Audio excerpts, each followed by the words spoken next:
Good afternoon, guys. As you know, the President spoke at length during the immigration meeting this morning and answered even a few questions for you, so we're going to keep it a little shorter today here in the briefing. Let me start by saying congratulations to the University of Alabama Crimson Tide, who won the College Football National Championship last night.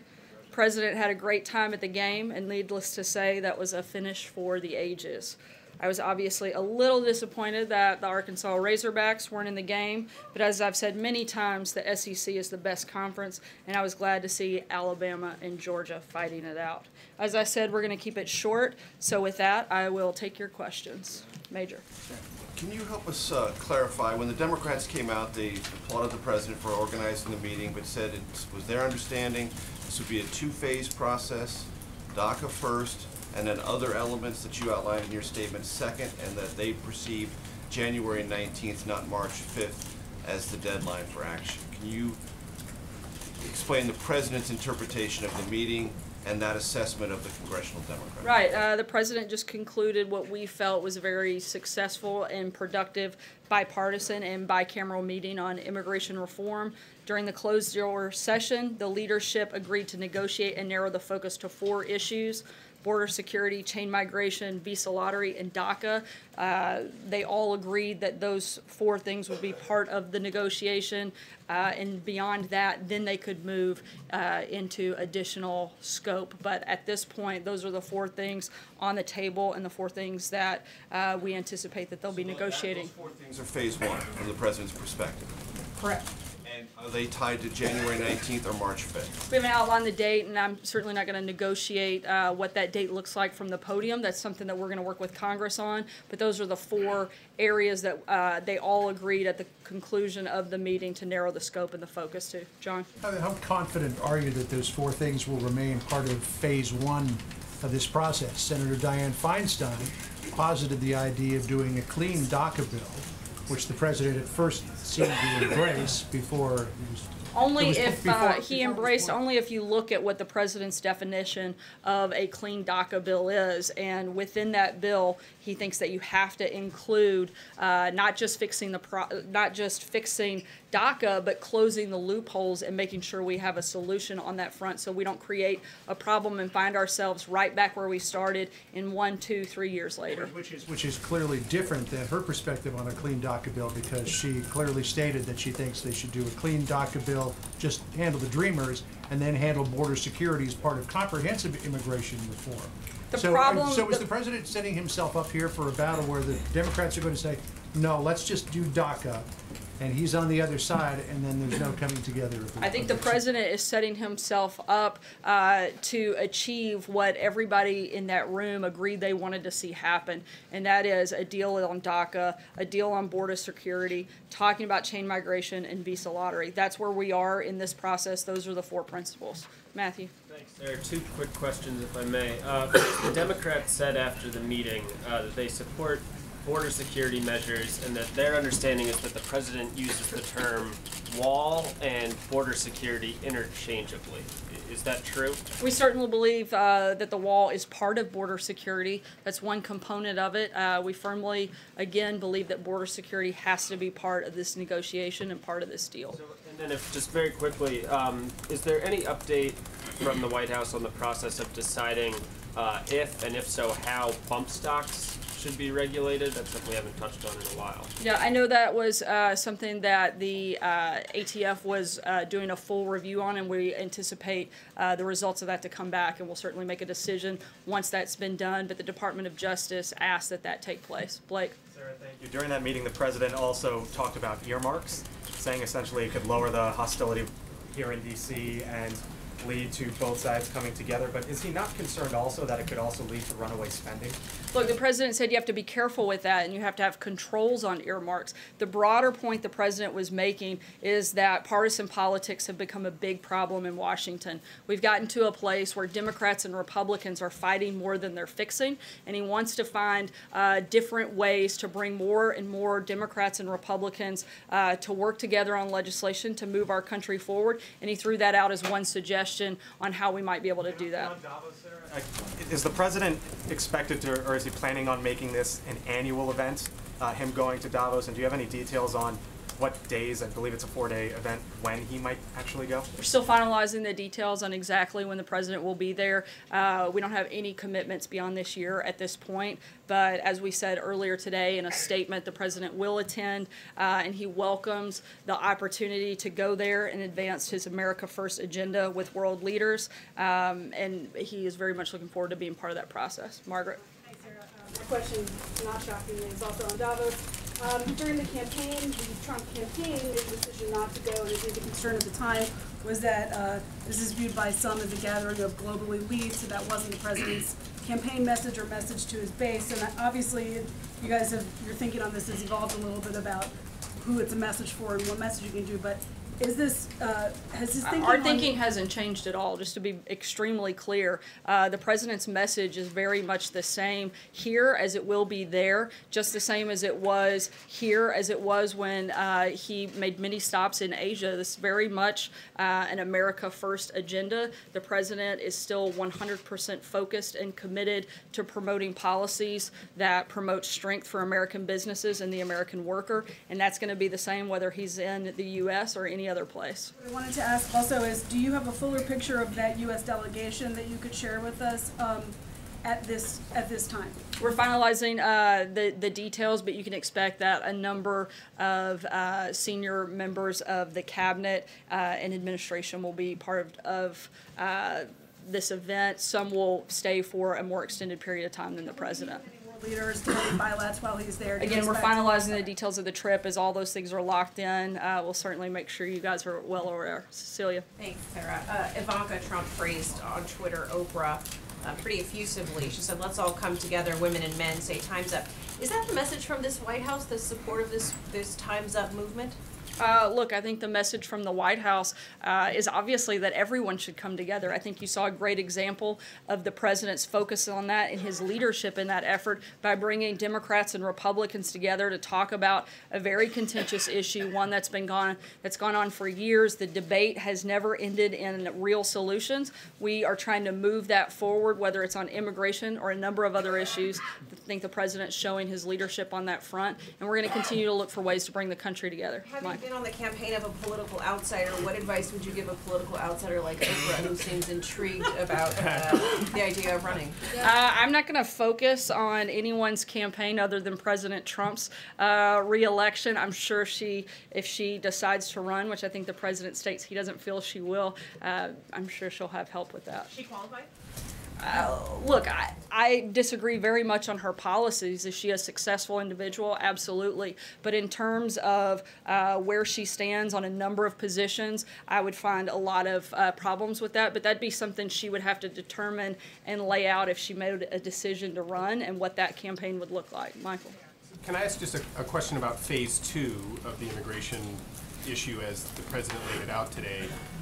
So once you get past the DACA debate and some of these other issues, Senator Lindsey Graham seemed to lay on the table the idea of something that Senator Graham supports, which is a comprehensive plan that would include a path to citizenship for all 11 or 12 million, however many you count them, people that are illegally in this country. And the president seemed to respond, let's do it, let's go for it, something along those lines. So are we to then take away that the president is firmly committed to a path to citizenship, to trying to get to a path to citizenship for all 11 million illegal immigrants in the country once phase 2 comes? Right now, our focus is on the 4 things that I laid out. That's where our negotiation is, and that's phase 1.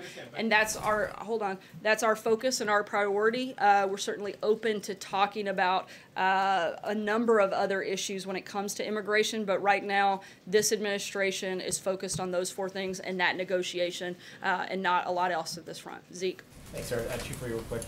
Overnight, news came out that the North Koreans will be sending a delegation to the Olympics in South Korea. The White House have any response to that, and will have any impact on American participation in the games? Firstly, and then secondly, first comment on Sheriff Joe Arpaio. Let me start with the first thing. In terms of it doesn't affect the U.S. participation in the Olympics. The North Korean participation is an opportunity for the regime to see the value of ending its international isolation by denuclearizing. We hope that we can continue to move forward on that front, but certainly doesn't affect our participation. And you anticipate announcing a delegation soon? Yes, we do, and that'll happen probably in the coming days, and we'll make sure, again, we keep all of you guys certainly in the loop. Arizona Joe Arpaio running for the Senate. President obviously pardoned him. Was the White House supportive of his candidacy? Does the president plan to campaign for him? As you know, I can't comment on the specifics of any election, voicing support for a candidate in a race like that. Does the president believe it's appropriate for somebody who's been pardoned for a crime to run for? I'm not going to weigh into the details of that race or make comments on something that would affect that front. Stephen. Thanks, Sarah. Just to take another stab at Michael's question, can you help us understand the term as the president used it? What does comprehensive immigration reform mean to this White House?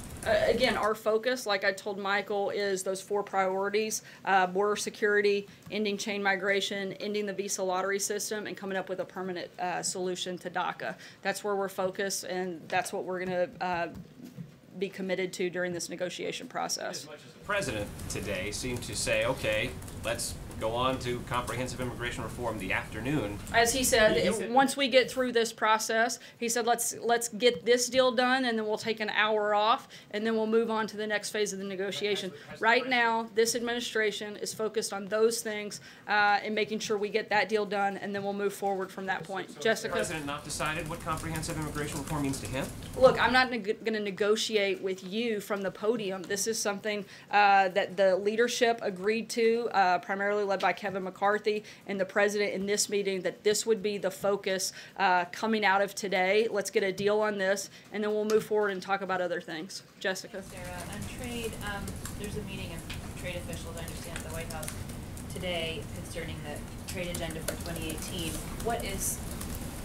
How much will trade and trade action, particularly against China, be part of the Trump administration agenda this year?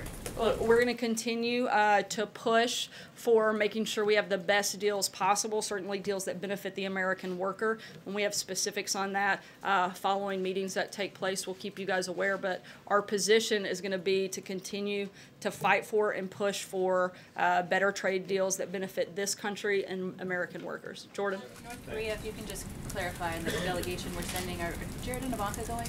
I didn't actually announce the delegation. I said that we would have that announcement in the coming days, and that will be when we release the names of who's attending. Jordan? Thanks, Sarah. It's pretty unusual for us in the press corps to have a front row seat to those kind of negotiations in the cabinet room for around an hour. Whose decision was it to allow the president to witness that entire negotiation, and what was the goal of having us sit there and watch? Just to be clear, you weren't there for the entire negotiation because the deal didn't take place until after you guys left. But I think a number of individuals in the room felt it was a good thing to let you see the cooperation and the conversation between both sides and see how we're working and leading to move the ball down the field and come up with some real solutions. John? Yeah, thank you, Sarah. Going back to the wall, last summer, Governor Gracchus, the head of the Mexican Governors Association, said that when the president started talking about a price tag on building the wall, that meant he'd given up on his idea of making Mexico pay for it. Now, in his remarks in Tennessee and in his recent speeches, the president has talked about the cost of the wall, and there's been no mention of his standard phrase, and Mexico will pay for it. Has the president abandoned the idea of Mexico paying for the wall? No, he hasn't. Phil? On trade again, negotiations on NAFTA will start again at the end of January in Montreal. Listening to the president in Tennessee yesterday, is he more hopeful? Does he still plan on scrapping the deal if he can't get everything he wants? Look, the president, as we've said many times before, wants to make sure that we have a deal that benefits America and American workers, and we're going to continue through that process and make sure that whatever we do, we get the best deal possible. Is he A little more hopeful than he was 6 months ago? Look, I think the president's always been hopeful that we can get a better deal. I think that's why he ran for president, is to make sure that he's pushing an agenda that helps Americans and particularly helps American workers. And he's hoping to close a lot of those trade deficits and get rid of some of the bad trade deals that we've had in the past. Olivier? Thanks, Sarah. Sarah, when the president declined to certify that the Iran nuclear deal was in the U.S. national interest a couple months ago, he said he needed to see action in Congress and from American allies. Has he seen enough of that action? Senator Corker's under the impression that it's possible that there's been enough progress on the legislative fix, at least, that the president might be willing to not reimpose sanctions. We haven't made a final decision on that, and we certainly will in the coming days, and we'll make sure, once again, you guys are some of the first to know. Peter. Sarah, just to be clear, if the president wants a bill of love, why doesn't he drop the demand for a border wall and deal with the Dreamers alone immediately? Because you have to have a full solution to this problem. You have to make sure that you're taking every step in border security, and you want to make sure that if you fix things on DACA, you don't create and exacerbate the problem and have to deal with it again in a year. The president wants to make sure we have a clean solution to that front, and that's what we're going to do. So what does the president say to young men like 24-year-old Jesus Contreras? He's from Houston. He's a paramedic. He's been working hard in this country to help make other lives better, who are now waiting for Congress to come up with something, or they may get shipped to a country they've never known. He says exactly what he just did in that room. Let's work together. Let's figure this out. I'm leading on this effort and bringing all the members that need to be part of the conversation to the table. And he said he was confident that they would come together and get it done. And so that's what we're going to do. Just a quick one about last night, only because it made I'm going to keep moving because we're going to be short on time. Chris, go ahead. Sarah, over the holidays, the president terminated the tenure of the members of the President's Advisory Council on HIV/AIDS. Does the president want to see those positions refilled in his administration? We're looking at the different options, and we'll keep you posted if we have an announcement on that front. Steve? Is he going to add any stops to the Davos trip, and is he actually going to address the group there? There aren't any plans for additional stops, and we'll keep you posted on all the details of the schedule. Trey? Questions for you. First, does the White House have any reaction to the testimony that was released today by Senator Feinstein's office regarding the Fusion GPS dossier? I haven't had any conversations with anybody specific to that front, so. And if I could follow up on the immigration meetings today, is the president concerned about the differences that Democrats and Republicans have when it comes to defining phrases like border security? They have a lot of things that they agree on, and that's what we're going to focus on. But again, I'm not going to negotiate with you guys. Look, I've laid out what the principles and the priorities are and what all of the individuals in the meeting today agreed to narrow the scope to, and that's what we're going to continue to push for. Jake? Thank you, Sarah. First of all, on border security, we're hearing a lot about immigration. How big of a role, though, does drug trafficking play right now in vis-a-vis the president and Congress? It's certainly a factor. It's one of the reasons that the president is very committed to border security, wants to stop the influx of drugs coming into this country. But surely it's going to be more than just the wall, because drugs are very easily flung over a wall, right? Correct. Border security is more than just the wall. And about the report that Mueller is expecting to be sitting down with the president in the coming weeks. What do you have to tell us about that? The same thing that we've said many times before, that the White House is not going to comment on communications with the special counsel out of respect for the special counsel and its process, but we're going to continue to be in full cooperation with them. Charlie? Thank you, Sarah. A lot of immigration critics believe that a DACA deal, by its very nature, is considered to be amnesty. Does the White House believe that that is amnesty? No, and we believe that this is an important part of the process, and again, one that we're committed to finding a solution for. Steve? Yes, Sarah. Has President Trump been briefed by President Moon on the negotiations that the South Koreans had with the North Koreans? And what would this White House like to see as the next steps from Pyongyang? I mean, I think certainly the next steps would be denuclearization of the Korean Peninsula is our #1 priority, and certainly what we would like to see. We are in very close contacts with our South Korean allies about these conversations. The president spoke with Moon over the weekend. I don't believe they've spoken since then, but I know officials from our administration have been in touch with officials from the South Korean side. Jim? Just to be crystal clear on this, does the president want a wall in exchange for giving those dreamers protection? The president wants border security. Okay, and just to be clear. Okay, so what does border security entail? Does it include the wall at this stage, or could the wall wait until later? The wall is one of the pieces, as well as technology and a number of other things that have been laid out by the Department of Homeland Security. I believe that Secretary Nielsen spoke about that pretty extensively at the meeting today. That portion was covered by you all during that time frame. The wall has to be part of a deal in order for these dreamers to have protection. Border security does have to be part of this process. I mean, there's a difference. Why we right? want to secure our border? I absolutely do, because the safety and security of the people of this country are the president's #1 responsibility and his #1 priority when it comes to anything that he does. So absolutely. But you understand how Andrew? the wall could be different than border security, Sarah. Border security can No, mean actually, I drones, don't, it can Jim. mean agents, it could mean more fencing. It doesn't necessarily mean a physical And that's part of the wall negotiation that we expect Congress to have. But you And understand Democrats are saying that they may not be in favor of this kind of deal, that they're not if going to exchange Democrats a wall aren't in for favor of protecting American citizens, then I think we've hit a sad day in American history, but I don't believe that to be the case, because as we heard many of them say as they sat around that table when several of you were in the room, they are committed to border security. They do want it, and most of them have voted for it previously before this legislation hit the floor. So anything different is just... a wall. If they say thanks but no thanks for a wall. Jim, I'm not negotiating with you. I'm going to let Congress take care of that. Andrew? Thanks, Sarah. I just want to go back to the question of Davos. Can you tell us a little bit about how this decision perhaps came about and what influenced it? Was there any excuse me, was there any parts of it taking into account Xi Jinping's appearance there last year?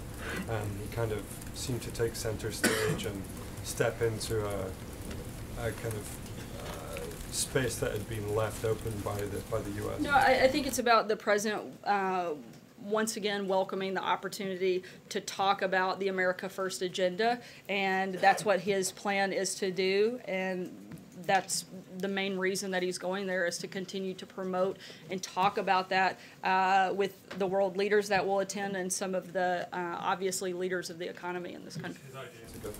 Yes. Sarah. Will the president have a fixed set of principles and priorities for comprehensive immigration reform, or does he believe that that's something he should be flexible on when it comes to that? Look, as I've said, I'm not going to negotiate with you guys. We're going to do that with Congress.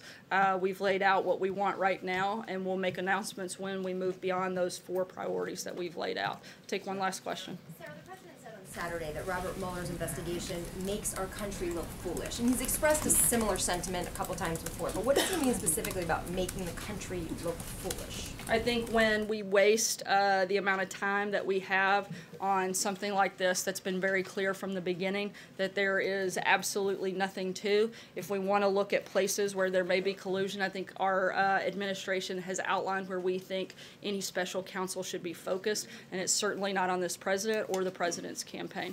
Thanks so much, guys. Can you take one